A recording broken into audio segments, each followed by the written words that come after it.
금융감독원이 한화 에어로스페이스의 유상증자 신고서를 반려하면서 다른 자금 조달 수단이 아닌 유상증자를 선택한 이유를 보완하라고 주문했다고 밝혔습니다. 김승현 한화그룹 회장이 새 아들에게 지분을 증여한 것과 유상증자와의 관련성 역시 살펴보겠다는 입장입니다.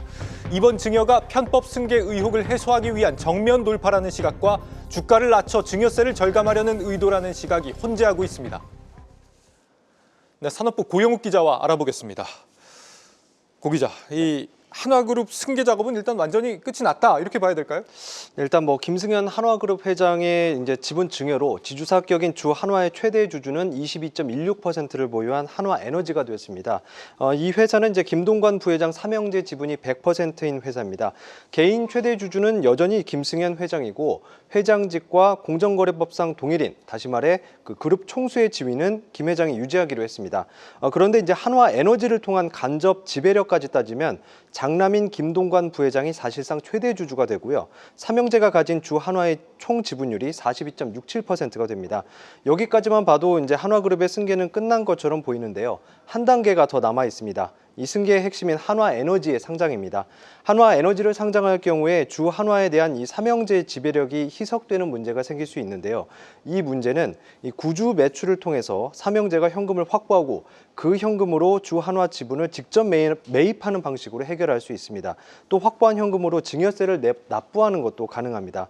한화에너지의 기업 가치는 5조 원 안팎으로 거론이 되고 있고요. 김승현 회장의 증여로 삼형제가 내야 할 증여세는 2,200억 원 수준으로 추정되고 있습니다. 네, 유상증자를 편법 승계에 이용하려고 한다라는 시각이 있어서 그 의혹을 해소하기 위해서 이번에 증여를 했다라는 그런 시각이 있고 네. 또 다른 쪽에서는 유증으로 주가가 낮아진 틈을 타서 증여세를 절감하기 위해서 증여를 빨리 한 거다 이런 시각도 있습니다. 네. 지금 이 상황에서 어떻게 보는 해석이 더 맞는 걸로 보입니까? 일단은 그 편법 승계 의혹을 정면 돌파했다라고 네. 보는 게 좀 타당한 분석으로 보입니다. 이 증여세는 이제 4월 30일까지 두 달간 주 한화의 평균 주가로 결정이 되는데요.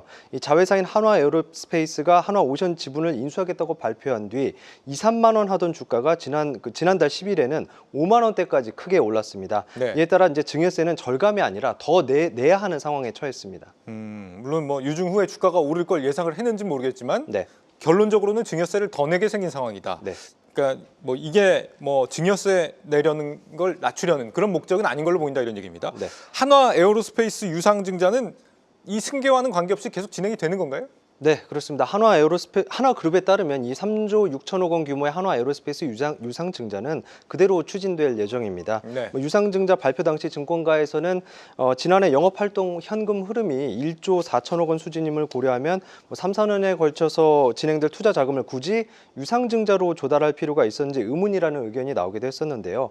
한화 측은 이제 한화에어로의 유상증자는 유럽 방산 블록화와 그리고 선진국 경쟁 방산업체들의 견제 등 급변하는 국제 정세 속에 투자 실기는 곧 도태라는 이 생존 전략으로서 이제 결정한 것이라고 설명을 했습니다. 네. 실제로 유럽연합은 이제 지난달 초 8천억 유로의 규모의 그 유럽 재무장 계획을 확정을 했습니다.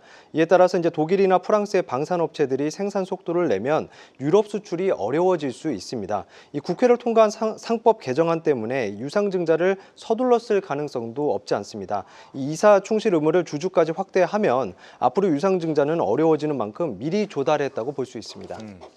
금감원이 지금 유상증자 신고서를 받아주느냐가 관건 아니겠습니까? 네. 지금 지난주에 한 차례 반려를 했는데 앞으로 어떤 걸 좀 중점으로 보겠다는 건지 오늘 입장을 내놨다고요? 네, 그렇습니다. 이제 금융감독원은 한화 에어로스페이스의 유상증자가 가업 승계를 위한 지분 이동 등인지를 명확하게 볼 것이라는 입장을 냈습니다. 네. 함용일 금감원 부원장이 오늘 현황 브리핑에서 유증은 기업이 자본을 확충하고 미래 성장 동력을 확보하는 데 중요한 역할을 할 수 있다는 점은 인지하고 있지만 투자자 보호를 위한 심사가 강화되고 있다면서 이같이 밝혔습니다.